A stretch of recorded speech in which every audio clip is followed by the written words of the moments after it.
Tamil cinema உலகில் விஜயகாந்திற்கும் தயாரிப்பாளர் இப்ராஹிம் ராவுத்திற்கும் இடையே ஆன நட்பை பற்றி தெரியாதவர்கள் யாரும் இருக்க முடியாது. அந்த அளவுக்கு ஒரு காவிய நட்பாகத்தான் அதை பலரும் சொல்வார்கள். இந்த இருவரும் இணைந்து தமிழ் சினிமாவில் தனி சகாப்தமே நடத்தினார்கள் என்றால் அது மிகையாகாது. அந்த அளவுக்கு மதங்களை கடந்து மனிதநேயமாக இவர்களின் நட்பு இருந்தது.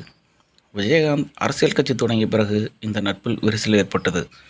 இருவருக்கும் ஏதோ ஒரு வகையில் கருத்து முரண்பாட்டால் தள்ளி நின்றார்கள். இப்போது இருவருமே இல்லை என்பது யதார்த்தமானது. இப்ராஹிம் ராவுத்தர் மற்றும் விஜயகாந்தன் நட்பு பற்றி இப்போது நிறைய பேர் பேசுகிறார்கள். அதையொட்டி ராவுத்தர் மகன் சில நினைவுகளை பகிர்ந்து கொண்டுள்ளார்.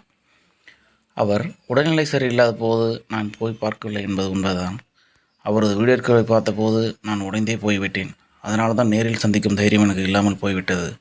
நான் போய் இருக்க வேண்டும், அது என் தவறுதான். அதை நான் நியாயப்படுத்த விரும்பவில்லை என்கிறார் இப்ராஹிம் ராவுத்தர் மகன் முகமது அபுபக்கர்.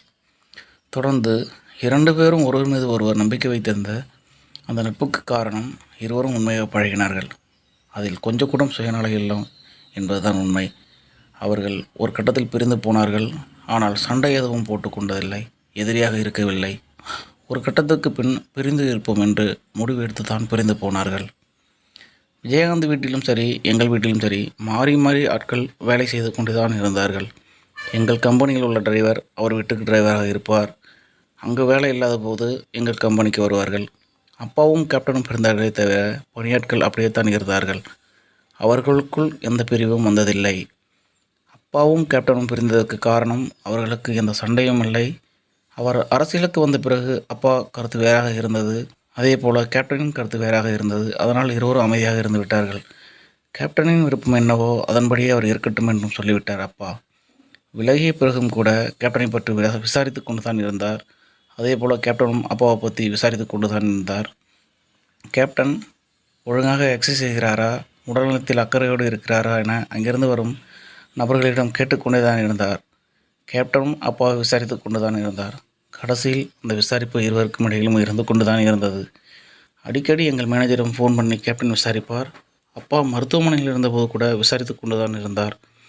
மருத்துவமனைக்கு வந்தார். அப்பாவுக்கு சுயநலம் சுத்தமாக இல்லை.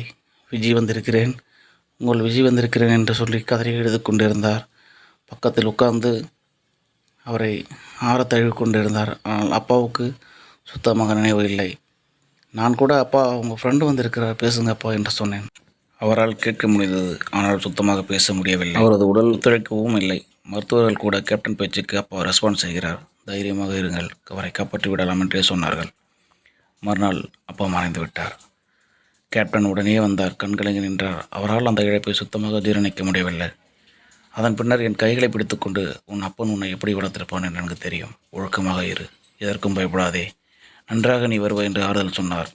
அதன் பின்னர் அவருக்கே உடல்நிலை சரியில்லாமல் போய்விட்டது.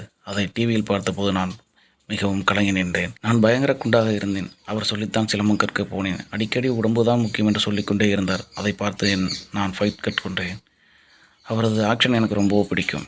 நான் அவரை அப்பா என்று தான் அழைப்பேன். நண்பன் என்றால் எப்படி இருக்க வேண்டும் என்பதை அப்பாவையும் கேப்டனையும் வைத்து தான் கற்றுக்கொள்ள வேண்டும். எங்கள் ராவுத்தர் ஃபிலிம் அலுவலகத்தில் அவருக்கென்றே தனி அறை ஒன்று இருந்தது. அப்பாவும் அவரும் ஒன்றாக இங்கே தான் இருப்பார்கள். பலமுறை அவர் மருத்துவமனைக்கு உடல் செக்கப் செய்வதற்காக போவார், மீண்டும் வந்து விடுவார். இந்த முறை அவர் மருத்துவமனைக்கு போன போது அப்படியே திரும்பி விடுவார் என்று நினைத்தேன். ஆனால் அது நடக்கவில்லை. மறைவு கேட்டு போன போது பிரேமலதா அம்மா கிட்ட என்னாச்சு என்று கேட்டேன். அவர் உடலை காட்டி எழுதார். அவர் கண்களை பார்த்தேன். என்னால் அவரிடம் எதுவுமே பேச முடியவில்லை. நான் உடல் மரத்து போனது போல உணர்ந்தேன்.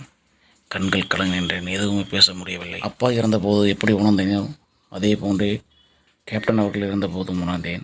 இதுதான் இருவருக்குள் நடந்த சச்சரவு. எதுவும் இல்லை, சண்டை எதுவும் இல்லை, எதிரியாக மாறவில்லை.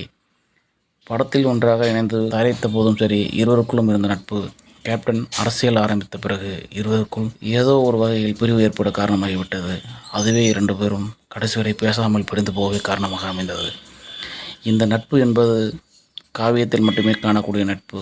இதுபோல் இனி நான் பார்க்கவும் முடியாது என்று தான் நம்புகிறேன். இருவருமே இப்போது மறைந்து விட்டார்கள். மேலேயாவது அவர்கள் பழைய முறைப்படியே பேசி ஆறுதல் படுத்திக் கொள்ளட்டும் என்று இப்ராஹிம் ராவுத்தரின் மகன் கேப்டனும் புரட்சி கலைஞருமான விஜயகாந்த் அவர்களை பற்றியும், தனது அப்பா இப்ராஹிம் ராவுத்தர் பற்றியும், அவர்களுக்குள் இருந்த நட்பு பற்றியும் விவரமாக இருவருக்குள்ளும் என்ற சந்தி சச்சரவு எதுவும் இல்லை. ஆனால் இருவருமே பிரிந்து போனார்கள் என்று அவர் ஆழமாக கூறினார்.